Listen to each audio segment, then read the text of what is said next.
Sploosh! Kabam!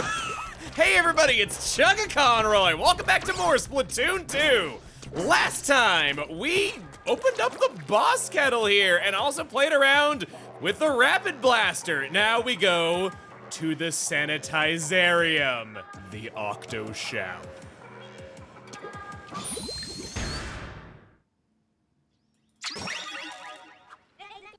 I could really use some more data on this weapon. Think you could use it for a bit? Oh joy, just what I needed. Sheldon, you know how to help a loser out.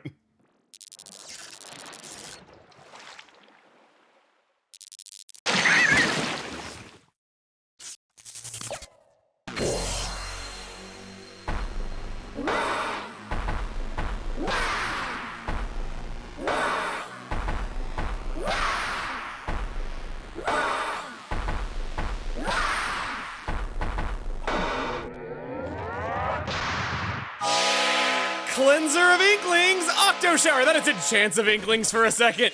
The Octo Shower tests your ability to fight at long range. It is a sniper duel. We have these octocopters that are flying it around. And it shot a missile at me. It's got all sorts of super weapons, strong attacks that can really mess you up. You gotta keep moving around, similar to how the sniper class would play in a match. And this kind of brings me to something. As much as I am all like, I gotta play this weapon, I don't even like this weapon, I'm not even good with it, I do at least appreciate the variety here. It is testing your abilities with different weapons. It is making you try out different stuff that you might not have given a go otherwise. I'm sure a lot of us just got one weapon that we like, said it was our main, and then threw up our arms because Turf Wars was telling us we were doing good with it, and so that's what we carried into rank, because it was what we were comfortable with. I think the single player campaign does a good job of making sure that you're testing out different things.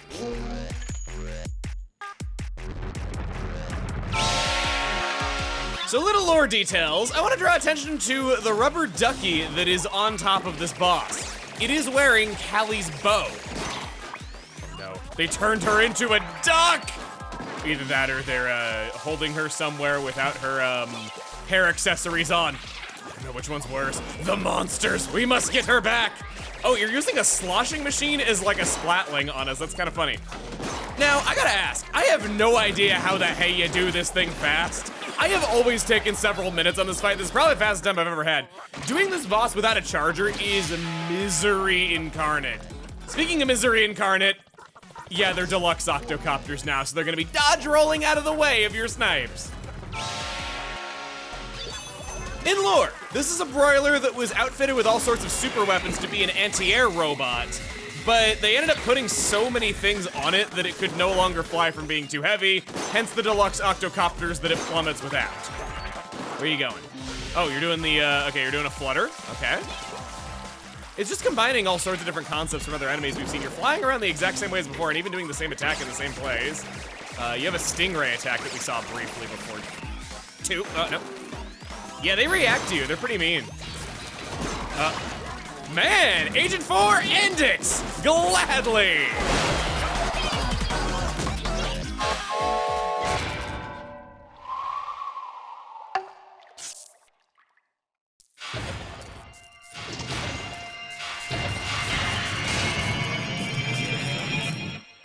Proud of that run. Maybe I should pick up the charger on the note of it testing out your stuff and making you try out new things. I have had this boss take me over 20 minutes before with some weapons. Getting 1000%, this is one of the worst parts of it. Are you holding the phone upside down? I totally was. Callie? Nope, this is definitely not Callie. So just leave. It's dangerous here, and it's not safe at all. Don't those mean the same thing? Whatever, just get out of here. I'm not calling again. Wait, don't go. Callie. I can't believe it. Could Callie really be working with the Octarians? Agent 4, I need your help now more than ever. You're not much of a talker, are you? Well, you're still here, so I'm going to keep telling you to do stuff. Let's go! I'm sorry. I'm a Let's Player. We sacrifice the well-being of others for content all the time. I have to go off and talk about a weapon of the day. I can't stay and help you, Marie. This has to wait until tomorrow. And it'll probably be at least 6 or 7 more days before I actually find Callie. Callie and the Great Zapfish are up ahead. But we have other obligations that we must go take care of. Let's meet the weapon of the day.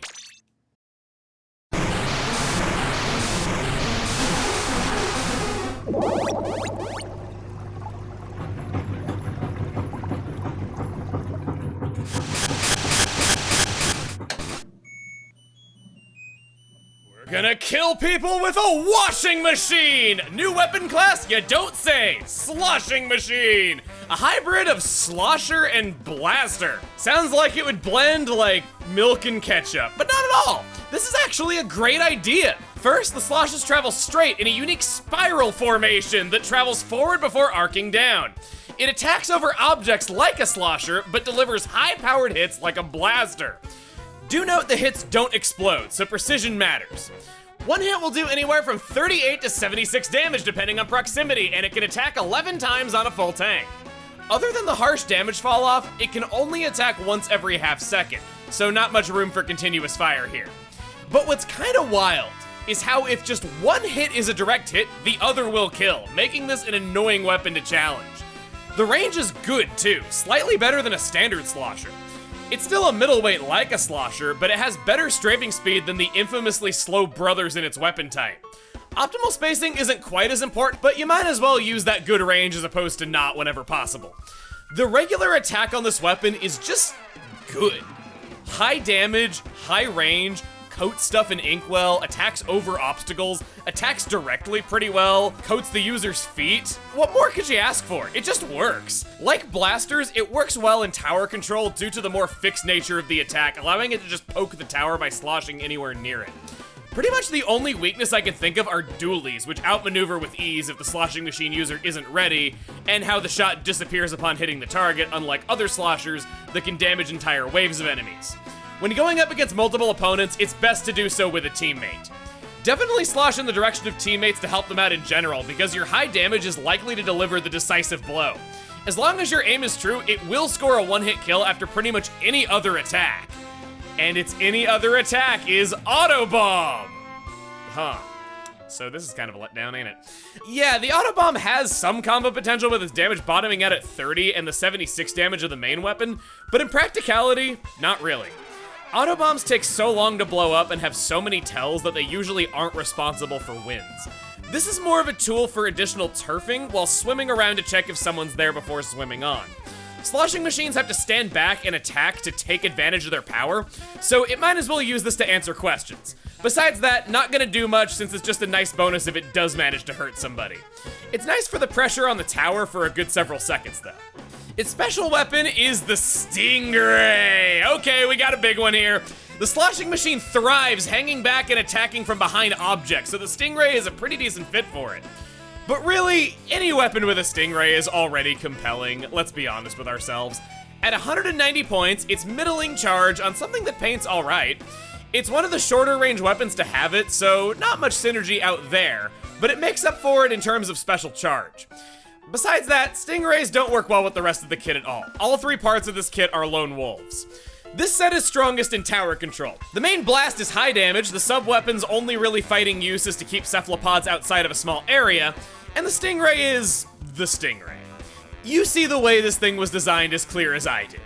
There's an ability that I want to go over for this weapon, Thermal Ink. This causes the main weapon's direct hit to tag an enemy with the tracking of a Stingray for 16 seconds. Due to the high damage of the direct hit and the sloshing machine being able to hit over obstacles, I like this effect.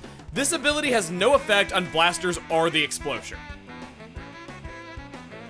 Sloshing Machine Neo! The power of Neo is a point sensor. Yeah, it also doesn't do anything. Makes sense. So for a lower ink cost, you get tracking and deterrent. This set winds up just poking people away from stuff. The point sensor will immediately affect their behavior, as will the regular attack of the weapon. When you just need one direct hit to finish someone off, this makes it easier to land the kill, but sometimes just taking an easy direct shot right in front of you is better. It doesn't come in handy all too often. The best use is tossing it at walls to tag people on the other side, who you can then hit without having to go around the wall. Not always handy, but it's something. This sub-weapon means that you'll take a hit in the painting department to gain specials better. And its special weapon is the Splat Bomb Launcher. There it is! One of only 4 weapons to have this special. This one has the cheapest charge and is probably the best painter at the same time. Right away, solid reason to play this weapon kit. It controls large sections of the map, gives you space, and colors in splat zones, all with amazing range. It's quite deadly too, thanks to the fast detonation times and being able to overwhelm foes in a corner. Particularly, this set excels in splat zones where its special shines the greatest. The sub-weapon is absolutely a nerf to keep it from being too overpowered. This is a one-trick weapon. Does well with its special, but kinda limited otherwise, even if its regular attack can be strong. The next kit we have coming up is hard to match up to, which is why I've been a little on this one. Hello, Mr. Meta! Kensa Sloshing Machine! It has a new sub-weapon, the Fizzy Bomb! A bomb that charges up for a combo attack. For 60% ink, it gives 50 damage on direct hit, 35 on splash. But the direct hit area is small and 35 is usually what it ends up giving. It can be charged by holding R before throwing and takes about 3,000 years to charge up. What Big Soda doesn't want you to know is that shaking this thing is dangerous if you shake the controller, the sticks, or jump. Any kind of movement will shake it up faster. There are 3 tiers of charge, each granting an additional traveling explosion. A fully charged Fizzy Bomb gives 3 total hits. See what I mean about not expecting 50 damage? It's nearly impossible to land 2 of those hits consecutively with a direct hit, with the area being so small and everything traveling. But 35 on a 3-hit attack is pretty good. Not to get ahead of ourselves, but 2 mains and 1 sub of Inksaver sub allow 2 Fizzy Bombs to be chucked in succession, which is some seriously busted damage thanks to being able to throw an uncharged Fizzy Bomb right after a fully charged one for an easy, quick 100 damage. It's a combo on a combo. Fizzy Bombs are even like light curling bombs when it comes to paint. They make thin trails of ink almost instantly with good range and can be swam behind if you just need to swim a given way right now. It does make you obvious, but is a legitimate movement option to consider. Attacking into a corner also means the bomb will paint the enemy and keep exploding in the same place as it bounces. Not possible on all maps, but watch for these spots as they can be easier than aiming another move. It's unlikely to land all 3 hits on an enemy that doesn't move backwards with it, but man, when you get stuck in its ink and have to take those other 2 explosions, few feelings are more helpless as you slowly see your impending doom coming. This is an assist sub-weapon. Throwing range is high and just 35 near instant damage, possibly more if there's a little wiggle on it, makes it pair well with so many attacks other than just your own. If we're talking about ourselves though, the name of the game here is chip damage. The main weapon does 38 to 76 damage, while the Fizzy Bomb does 35 to 50 up to 3 times. You can see right away just how many different combinations there are to land that magic 100 damage as long as the bomb is cooked ahead of time, or even if you chuck it without cooking for that last little bit after a direct slosh. It helps when an enemy tries to space back due to your throwing range being high. You get 5 sloshes max after a Fizzy Bomb, and that's more than enough if you're used to balancing your ink in any capacity. Fizzy Bomb is the most restricted sub-weapon of them all, only existing on 4 weapons. And due to the way the damage works out, this might just be the best weapon to have one. Several entire weapon classes and most specials aren't paired with it even once. Sub power-up on Fizzy Bomb is, yep, faster throwing speed, you don't care. Its special weapon is Splashdown. At minimum 55 damage, this is likely to score a finishing blow if you've done damage to the enemy already in any capacity. 70 damage from a near direct hit is especially nice. As long as you land that 70 damage range, this means that any other attack on this set, no matter how indirect, will knock out the opponent. Remember that you regain control before the splashdown animation is over and can chuck a Fizzy Bomb or slosh their way after a free reload, all while limiting their movement with all that ink you just threw around. Honestly, the potential good of just using the splashdown on this set is so high that you might as well just use it as a panic button. You only lose 25% of the charge instead of 50 if it fails, so just use it when you think you're gonna die because you might just survive. Heck, it's usually hard for this weapon to fight up close due to the windup of the sub and the slow kill time of the main anyway, so this pretty much functions as a backup plan. The splashdown also gets all sorts of crazy damage multipliers against objects, covering yet another weakness of the other two sets. Being upfront about it, this is an evil weapon that's just annoying to play against because it always seems to be able to hit for just enough damage that it isn't worth challenging any further as long as it lands one hit. So many ways to easily hit for small amounts of damage. It can support a shooter or dually weapon and make their time to splat downright tiny. I already went over how the fizzy bomb makes up for the poor damage of the main weapon, but the splashdown rounds it out due to its object damage, making everything just a non-issue. This weapon is the king of splat zones, able to color in the zone and just keep people away from wherever they need to be. If there's a weakness for this kit, it's ink armor. Having to land one additional hit makes it significantly harder for this weapon to overcome a fight. I'd advise backing off and playing it safe during enemy ink armor duration. In the equipment, you bet I'm giving special attention to Inksaver sub for all the aforementioned reasons for the fizzy bombs. No sloshes afterward after 1 main and 3 subs, but it could be useful for applying pressure if the main weapon just isn't going to be helpful. Identify these times before using the full ink tank on it.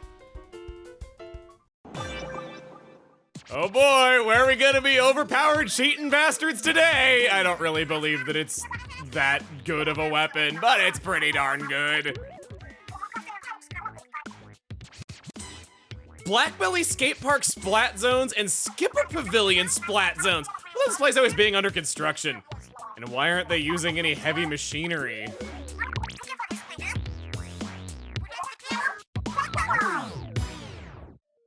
I am the Dark Dry Cleaner. I look like some kind of bandit who wants to do your laundry. That's what I came up with. We had a first game where I got utterly wiped and didn't get a chance to do anything or really talk about the weapon whatsoever, but I'm leaving it in just so you know that it happened.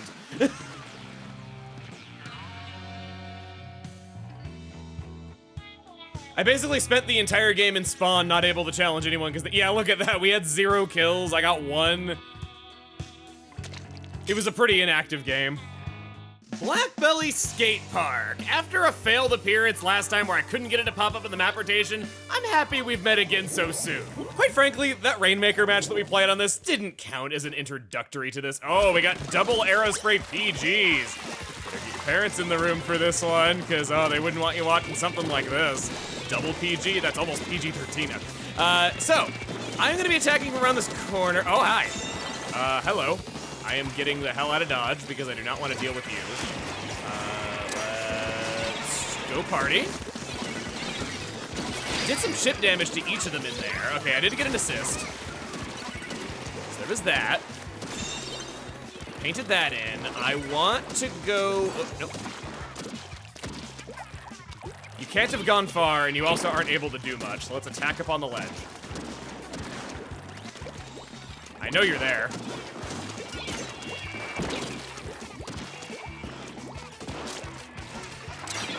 I at least pressured the sniper for a while. Yeah! Got out in time. I kept the sniper busy so that we could do other things. No, you don't. Nice. I live to tell another tale. Oh, okay. My luck came to an end eventually. I should not have survived there. On this stage, there is a giant tower in the middle that is not at all present in Rainmaker. Control of that tower, did not intend that one, usually means that you're doing quite well. If you can get on that tower, it's a good place for snipers. It's a good place to paint in the zone. It's just a good place to do a lot of things. A long-range weapon can pressure large areas of the map with it. It's just kind of good. I would recommend being wary of the sloped terrain all over this map. Gotcha. Finished you off. Got a nice pick off. Oh. Boom. Goodbye. Man, you... Huh. I thought for sure that combo would finish you off. We were in control briefly. We lost it there. Gonna super jump in. I got quick super jump in my build. I got a lot of Inksaver sub, just like I said I would back in the guy. I noticed it just barely too late when coming back in.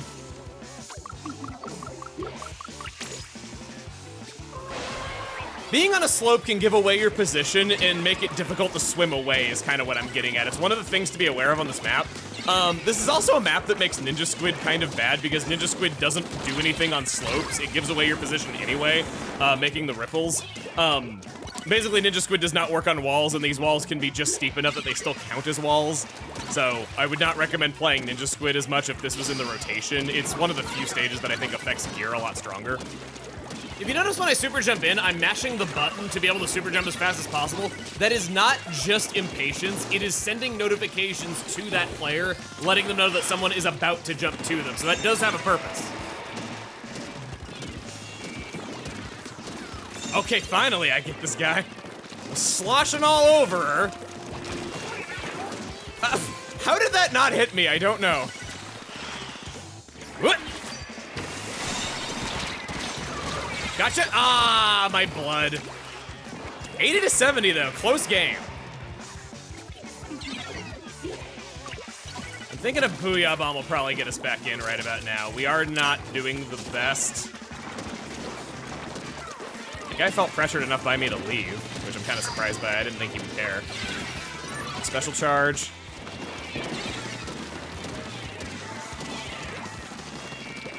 I want to get my splash down here.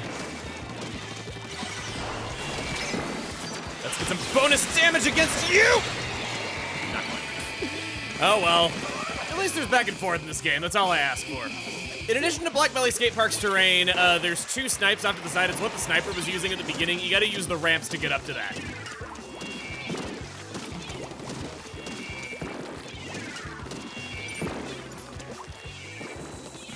They're gonna be in control here for a bit. It's just kind of hard to get back in. Okay, got that guy because he got reckless. Nobody's really going for it. You kind of are. A tip that I was sent in that I happened to, I thought was really clever. I was recommended to put down on the D-pad on the L button for the Booyah Bomb. Basically because the L button is not used for anything in battles outside of menus. It's not used in anything outside of menus, nothing during battle. So it's a really good button to just put it on. Ah! Shouldn't have point blanked him. They're down to just 23 points. We would need a miracle to come back at this point. Sucks though because I'm at the verge of ranking down out of Splat Zones and it's my favorite mode. And that means I'm going down to A+ if that happens. It'll be the first time in a while that I haven't been S rank in it, but I guess playing different weapons just kind of does that sometimes. Come on. Okay, let's at least stop the timer. No! Oh, I was barely too late.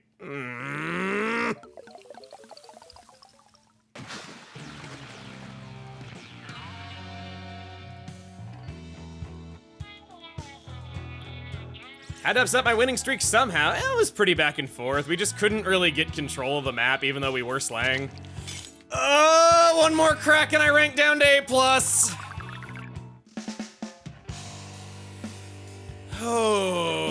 Okay. Remember when I said this was gonna be an easy day? I'd like to. That guy looks like Nogami, huh? He's wearing pretty much the same outfit as in the Squid Research Lab coat.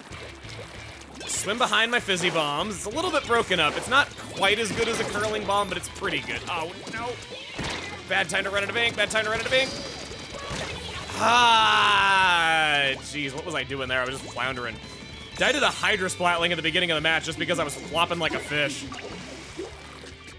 Gonna go in.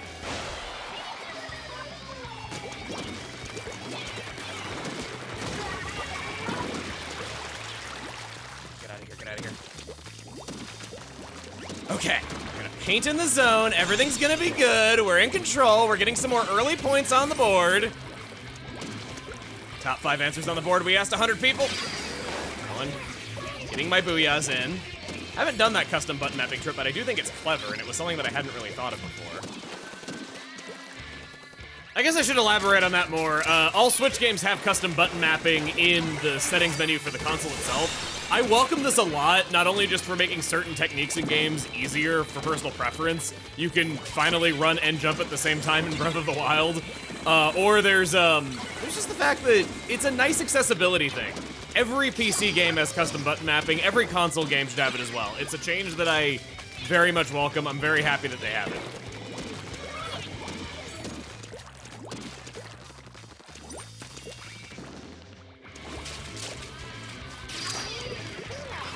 Guy's locked into his attack there. Sorry I'm being quiet. I'm just really trying to figure out what it is we gotta do here. Go. Oh, cool, got him. I actually pulled off the Fizzy Bomb combo with the splashdown. I swore that was a real thing and I wasn't just imagining it. Got ink armor. I need to back off from that. There's no way I'm gonna be able to deal with ink armor. Traded, good. I was doing pretty good on that stock. We're about to take lead, which we just did. Getting into the 40s. Basically, I just want to slay people. I want to try to do my combos, try to pull that off if I can.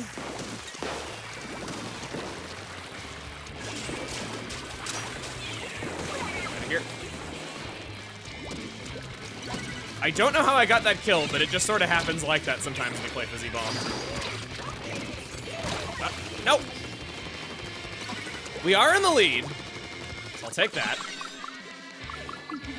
No, I won't take that because I'm undeserving. I'm not kidding. It's not like that. Not one of those people. It's all like, oh, we won, but, you know, I really should have been the star. Nah, I'm happy as long as we're doing it. These people's ranks are at stake as well. They're putting their faith in me. I gotta keep my faith. You're going down. That guy had no hope. I sandwiched in between him and my teammate. Pop, pop. Hope no one sees me getting freaky. Well, that's what happens when they see you doing that.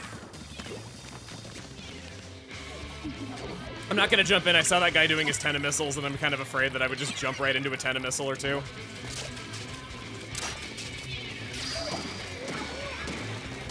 Nope. Okay.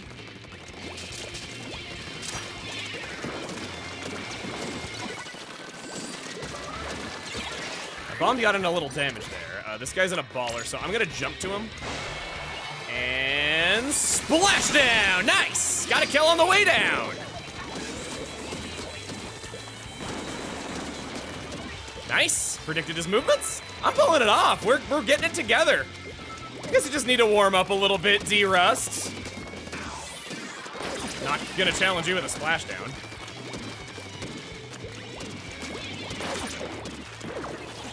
Good. Work together there. Oh no, no. We don't do that here. Just do that for the sake of it, I guess. I thought for sure they were gonna paint in the zone more there in a sec though, but I misread the situation. This freaking ink armor. And running out of ink, that too. We got a bad penalty of 51.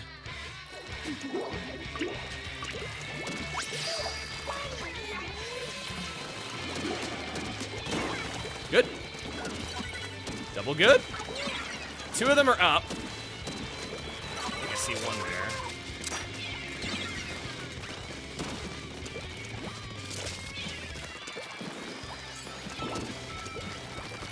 Pause the enemy timer! Nice. We are in control and 0 seconds. Splashdown took it. I'll take it. I think that was a good game. It was quite fun. Man, splashdown combos are real, but I'm starting to wonder if my favorite map was just a figment of my imagination. Man, look at how many more kills they were getting. I didn't know they were killing us that much. We were just better about managing our time, I suppose. It shows that slaying isn't everything. The guy uses 10 missiles 12 times. I'm elite out of 100,000. It's so weird to me how nobody says that anymore, because I remember even back when Company said that. Your mom. I ate too many donuts every single day, man. Oh, that's cute. Let's give that a fresh. Okay, well, I think we're pretty good there. Next time on Splatoon 2, we are going to become the spy. I kind of look like one already. See you guys then.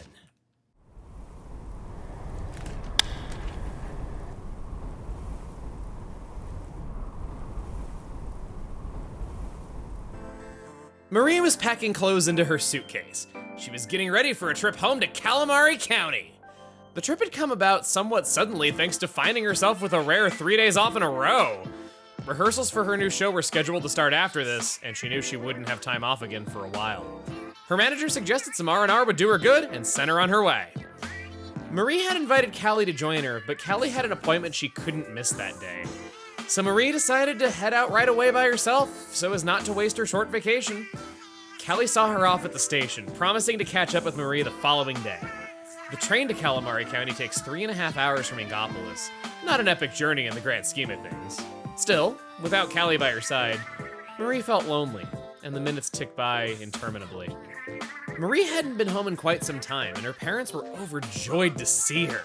They sat on the porch together, basking in the sun and whiling the day away as Marie told them all about her latest exploits in Ingopolis. She was reminded just how much she loved the place where she'd grown up. Compared to the hustle and bustle of the city, there might not be much happening, but the flow of time felt different here. It felt right. Marie took in a deep breath of fresh air, exhaled, and felt her worries and cares float away. From time to time as she spoke, Marie's parents interjected with questions about Callie. Each time Marie replied that yes, of course, Callie was doing fine. But with each question, she winced inwardly, as if pricked by an unseen needle. We're both just really busy with our own things, you know? As she struggled to answer her parents' questions in an upbeat fashion, she was struck by the realization that she really didn't know how Callie was doing at all. But Callie would be coming the next day, she reminded herself. And one look at her face would quickly dispel these nagging feelings of guilt. Marie went to bed and waited for morning to arrive.